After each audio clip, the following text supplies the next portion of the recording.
하나님께서 이스라엘 백성들에게 세 가지 절기를 제정해 주시면서 이 절기는 꼭 지키라 말씀하셨습니다. 너는 매년 세 번 내게 절기를 지킬지니라. 너는 무교병의 절기를 지키라. 맥주절을 지키라. 수장절을 지키라. 내 모든 남자는 매년 세 번씩 주 여호와께 보일지니라. 이 무교병의 절기라고 하는 것은 유월절을 의미합니다. 이스라엘 백성들이 애굽을 떠나던 날 급하게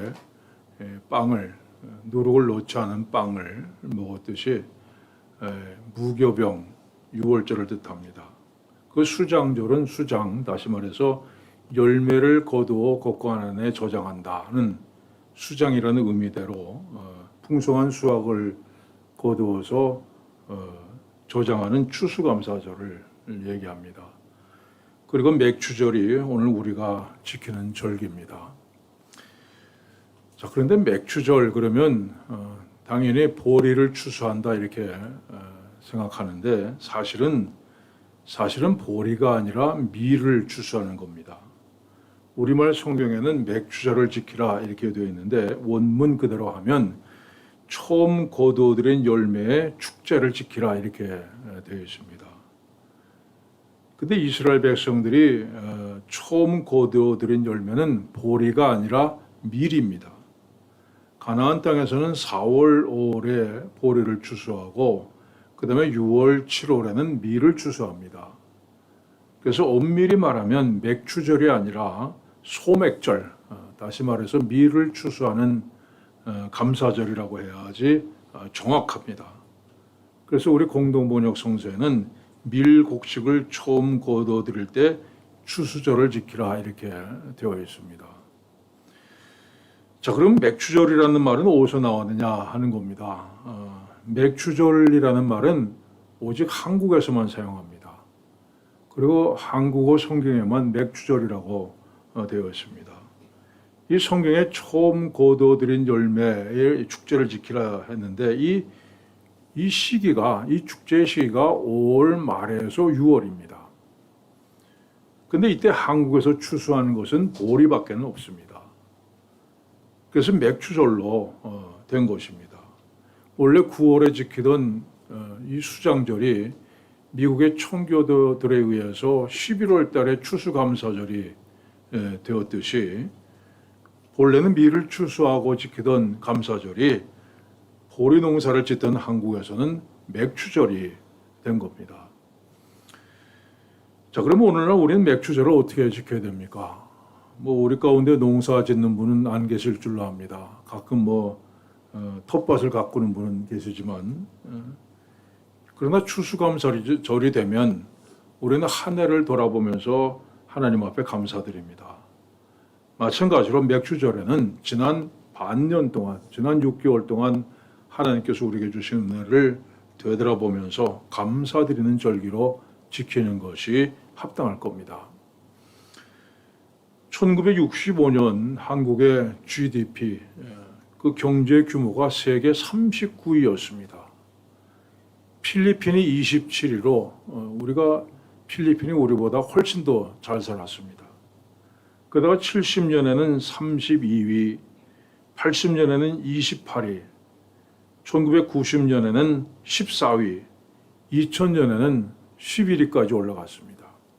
그리고 2010년대에 들어와서 세계 14위로 다시 떨어졌다가 금년에는 다시 10위로 올라갔습니다. 우리나라가 러시아, 브라질, 호주 같은 땅도 넓고 인구도 많은 나라들보다 경제 규모가 훨씬 더 큰 나라가 됐습니다. 지난 50년 동안 우리는 정말 경제적인 면에서 눈부시게 발전했습니다. 그런데 한국인의 행복지수는 조사 대상 149개 중에서 62위를 차지했습니다. 더구나 OECD 국가 37개국 중에서는 꼴찌에 가까운 35위입니다. 한국보다 행복지수가 낮은 국가는 그리스 그리고 터키뿐입니다. 자, 우리 분명히 잘 살게 됐습니다. 엄청나게 잘 살게 됐어요. 근데 예전보다 행복하지가 않습니다. 그 이유가 뭡니까? 과거를 잊어버렸기 때문에요. 과거에 우리가 어떻게 살았는가 하는 걸 다 잊어버렸습니다. 제가 어렸을 때만 해도요. 이건 뭐 자꾸 라떼 얘기하는 것 같은데 제가 어렸을 때만 해도 보릿고개라는 것이 있었습니다. 해마다 봄 되면 가을에 거둔 곡식은 다 떨어져 가고 아직 보리는 익지 않았고 그래가지고 이때 보릿고개로 하는데 먹을 것이 없어서 풀이나 나무 뿌리를 캐다가 그걸로 죽을 써서 먹었습니다. 이 보릿고개를 넘지 못하고 죽는 사람들이 있었습니다. 근데 우리는 이 과거를 다 잊어버렸습니다. 제가 아무리 생각해도 풀리지 않는 미스테리가 있습니다. 누가 좀 아시는 분이 있으면 좀 가르쳐 주시기 바랍니다. 첫째는요, 해마다 가뭄이 옵니다. 기상관 측 이르로 최대의 가뭄이 들었다. 올해는 농사가 큰일이다. 이렇게 걱정합니다. 그리고 또 기상관 측 이르로 최대의 태풍이 불어와서 농작물이 큰 피해를 입었다. 이렇게 얘기하는데 참 이상한 거는요. 가을이 되면 해마다 최고의 풍년이 들었다. 그래서 쌀값이 떨어졌다. 난리칩니다. 제 말이 맞나 틀리나 한번 여러분들 올해도 한번 보세요. 두 번째는요. 언제나 어렵다 하는 말을 달고 사는 겁니다. 10년 전에도 어려웠고 5년 전에도 어려웠고 작년에도 어려웠고 금년에도 어려웠고 내년은 어떻습니까? 내년은 더 어려워질 거다 이렇게 얘기합니다. 우리는 한 번도 어렵지 않은 적이 없었습니다. 근데 참 이상한 것은요. 항상 말할 때는 옛날이 좋았다 이렇게 얘기를 한다는 겁니다. 참 풀리지 않는 미스터리예요. 그 언더우드 선교사의 증손자이며 30년간 연세대학의 교수로 봉직했던 호레이스 언더우드, 한국말로는 원환광 박사가 미국에 돌아가면서 이제 이런 얘기를 했습니다.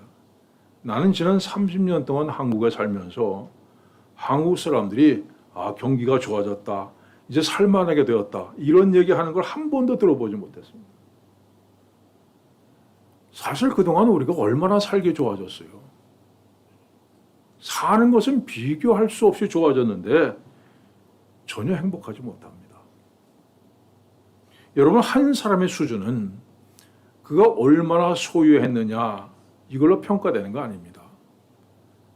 한 사람의 수준은 그의 마음속에 그의 말 속에 얼마나 감사가 담겨 있느냐 하는 것으로 평가됩니다. 감사하다는 말 대신에 원망하고 불평하는 말을 입에 달고 살면 그 사람의 삶의 수준은 형편없이 낮습니다. 아무리 가진 것이 많고 아무리 좋은 옷 입고 아무리 값비싼 보석으로 치장을 하고 다녀도 그 수준은 그 삶의 수준은 형편없는 수준입니다. 근데 만약 여러분 입에서 감사합니다, 고맙습니다 이 말이 그저 주저없이 술술 나온다면 여러분 가진 거 별로 없어도 정말 수준 높은 인생을 살아가고 있는 겁니다. 감사는 체질입니다. 어떤 권사님이 교회 가다가 발을 헛디디는 바람에 다리가 부러졌어요. 병원에 입원해 있는데 목사님 찾아가서 얼마나 힘드십니까? 이게 위로하니까 권사님이 아니에요 목사님. 내가 장사하러 가다가 다칠 수도 있고 내가 못된 짓 하러 가다가 다칠 수도 있는데 교회 가다 다쳤거든요. 이건 괜찮은 거예요. 야, 웬만한 사람 같으면 내가 왜 교회 가는데 왜 다리를 다쳐? 하나님 계시긴 계신 거야 할 텐데 이분은 교회 가다가 다쳤으니 감사합니다. 그런 겁니다. 여러분, 감사하는 사람은 어떤 일을 만나도 거기서 감사합니다. 감사할 줄 모르는 사람은 아무리 좋은 일이 생겨도 불평합니다. 감사하는 사람은 범사에 감사하고 불평하는 사람은 범사에 불평입니다. 여러분이 행복하게 살기 원한다면 여러분의 체질을 감사 체질로 바꾸시길 바랍니다. 불평 체질로 살면요, 행복의 바다에 빠져도 불평합니다. 자신도 힘들고 옆에 있는 사람도 힘들게 만듭니다. 하나님께 여러분의 체질을 감사 체질로 바꾸는 은혜를 베풀어 주시길 바랍니다.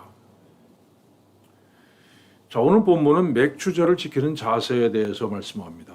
근데 자세히 보면요, 땅이라는 단어가 4번 나옵니다. 내 하나님 여호와께서 내게 기업으로 주어 차지하게 하실 땅에 내가 들어가서 내 하나님 여호와께서 내게 주신 땅에서 내가 여호와께서 우리에게 주시겠다고 우리 조상들에게 맹세하신 땅에 이르렀나이다. 이곳으로 인도하사 이 땅, 곧 족과 꿀이 흐르는 땅을 주셨나이다. 이스라엘 백성들 애굽에서 노예 생활했습니다. 그때도 열심히 심고 거두었지만 그 땅은 자기들 것이 아니었습니다. 그들의 소유가 될 수 없었습니다. 그리고 40년 동안 광야 생활했습니다. 광야라고 하는 것은 뭔가 심고 거둘 수 있는 땅이 아닙니다. 자, 이제 가나안 땅에 들어왔습니다. 하나님께 주신 땅입니다. 이제 이곳을 심고 거두는 것은 모두 다 그들 소유입니다. 그래서 이 땅에서 거둔 열매를 하나님 앞에 갖고 나왔다고 하는 것은 우리가 이렇게 심고 거둘 수 있는 이 땅으로 인도하신 하나님 감사합니다. 이 땅을 주신 하나님께 감사드리는 겁니다. 여러분, 이것이 맥추절의 의미입니다. 오늘 우리가 맥추절을 지키는 의미도 이것입니다. 우리가 무엇 주신 것 감사합니다. 이거 아니라 지금 내가 서 있는 이 자리에 감사하는 겁니다. 아무 자격 없는 나를 하나님의 자녀 삼으시고 하나님의 자녀로 대접해 주시는 그 은혜에 감사하는 겁니다. 할 줄 아는 거라고는 죄 짓는 것밖에 할 줄 모르는 우리 애들, 그러나 예수 그리스도의 보혈로 씻겨주시고 의인스럽다 칭해 주신 것을 감사하는 겁니다. 늘 하나님의 속을 썩일 때도 불구하고 언제나 은혜를 베풀어 주시는 이 자리에 서게 된 것을 감사하는 겁니다. 이 사도 바울은 감사라는 말을 누구보다 많이 사용합니다. 감옥에 갇혀 있을 때도 감옥 밖에 있는 사람들 향해서 감사하라 이렇게 얘기합니다. 범사에 우리 주 예수 그리스도의 이름으로 항상 아버지 하나님께 감사하고 무엇을 하든지 말하나 일어나 다 주 예수의 이름으로 하고 그를 힘입어 하나님 아버지께 감사하라 했습니다. 그런데 사도 바울의 일생을 살펴보세요. 감사할 조건이 하나도 없습니다. 요즘 표현대로 1도 없습니다. 자, 복음을 전하는 곳마다 매를 맞습니다. 죽을 뻔한 고비를 수도 없이 넘겼습니다. 하나님을 위해서 열심히 일을 했지만 상 받기는커녕 수없이 많은 환난을 겪어야 했습니다. 거기다가 병이 있었습니다. 때로는 꼼짝 못하고 누워 있어야 할 만큼 커다란 육신의 병이 있었습니다. 근데 하나님께서 내 은혜가 내게 족하다 하면서 고쳐주지 않았습니다. 여러분, 가만히 생각해 보면 감사할 조건이 하나도 없습니다. 그러나 사도 바울은 자신이 서 있는 이 자리에 감사합니다. 이렇게 고백합니다. 나는 사도 중에 가장 작은 자라. 나는 하나님의 교회를 박해하였으므로 사도라 칭함 받기를 감당하지 못할 자니라. 그러나 내가 나 된 것은 하나님의 은혜로 된 것이니. 그는 하나님의 교회를 핍박했습니다. 스데반 집사를 죽이는 일에 앞장섰습니다. 이제 저주받아서 정말 그 자리에서 죽어도 마땅한 사람입니다.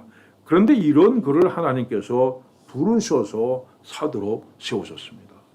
그래서 사도 바울은 하나님 무엇을 주셨으면 감사합니다. 병 고쳐서 감사하고 이것 주셔서 감사하다. 이게 아니라 이 귀한 사도의 자리에 세워졌음을 감사했습니다. 오늘 여러분에게도 이런 감사가 있길 바랍니다. 무엇을 주셨기 때문에 감사하는 것이 아니라 나를 나 되게 하신 하나님의 은혜에 감사하시기 바랍니다. 나 같은 것 택하시고 구원해 주신 은혜, 하나님의 자녀라는 귀한 자리에 세우신 은혜, 또 귀한 직분 맡겨주셔서 헌신할 수 있도록 하시는 은혜, 나같이 미련하고 연약한 자를 오늘까지 믿음에 굳게 서서 살아갈 수 있도록 붙들어 주시는 은혜, 감사하는 여러분들 되시길 바랍니다. 또한 맥추절에는 만물을 하나님께 드리라 이렇게 말씀했습니다. 여호와여, 이제 내가 주께서 내게 주신 토지소산의 만물을 가져왔나이다 하고, 이 만물이라고 하는 단어는요, 모든 것의 첫째를 가리키는 단어입니다.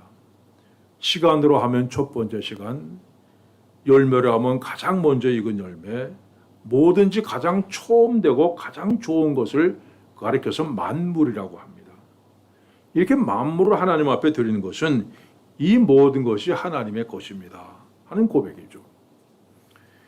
이 최용독이라는 찬양 사역자가 있습니다. 낮엔 해처럼 밤엔 달처럼 뭐 일어나 걸어라 뭐 이런 유명한 찬양들을 작곡하신 분입니다.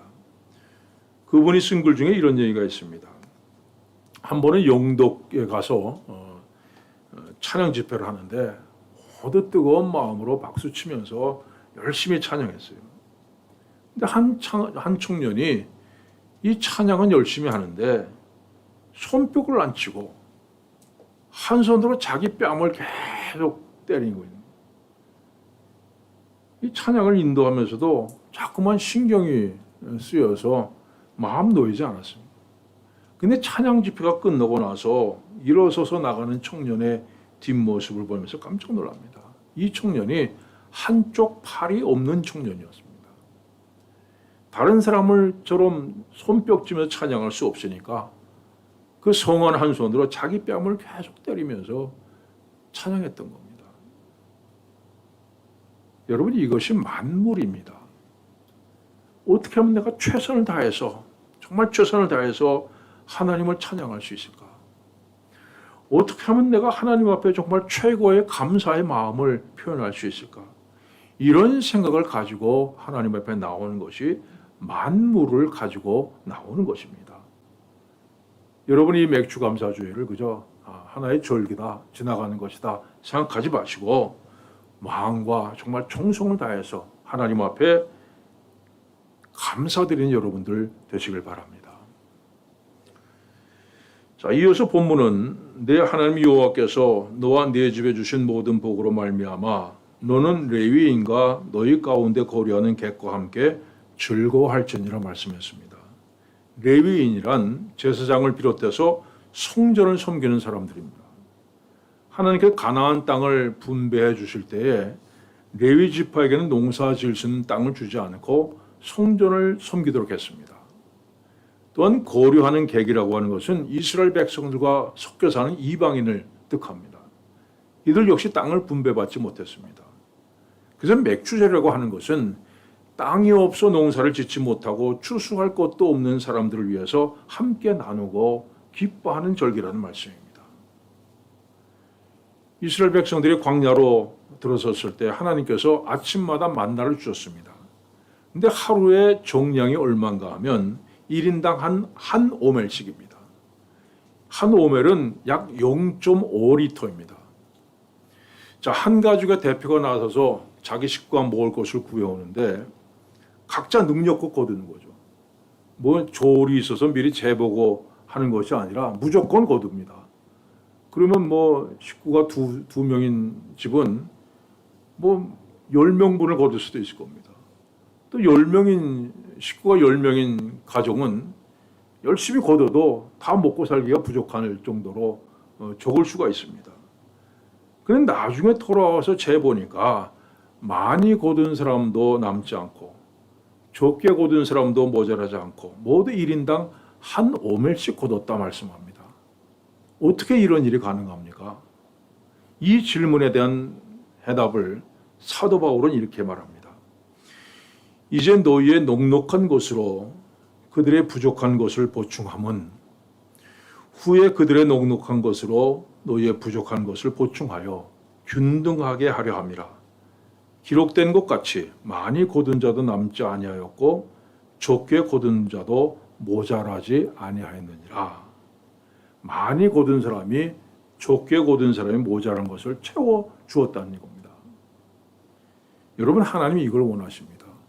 내가 여유가 있다면 그것으로 다른 사람의 부족함을 채워주길 원하십니다. 하나님께서 누군가를 도와주시려고 할 때 이 사람에게 있는 것을 가져다가 저 사람에게 주어야 할 만큼 그렇게 가난하신 분이 아닙니다. 하나님 전능하신 분이고 또한 만물의 주인 되시는 분입니다. 그러나 하나님께서는 우리가 그 일을 하길 원하십니다. 우리가 그 일을 감당하는 것을 기뻐하십니다.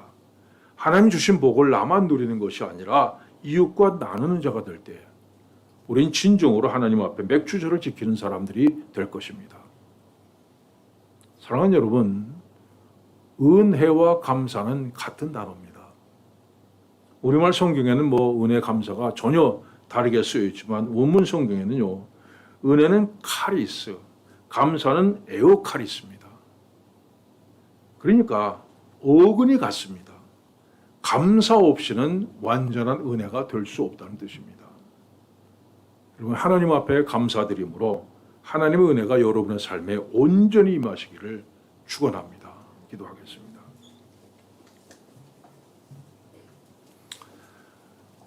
하나님 아버지, 7월 첫 주입니다. 지난 6개월 돌아보면 참 어려운 일도 있었고 때로 원망하고 불평할 때도 있었지만 모든 것이 하나님의 은혜 가운데 지내왔음을 깨닫습니다. 하나님 감사드립니다. 우리의 건강을 지켜주셨고 우리에게 먹을 것과 입을 것을 주셨고 또 살아갈 수 있는 일자리도 허락해 주셨고 그저 모든 것 생각할 때마다 하나님 앞에 감사할 뿐입니다. 하나님 영광을 받아 주시옵소서. 예수님의 이름으로 기도하옵나이다. 아멘.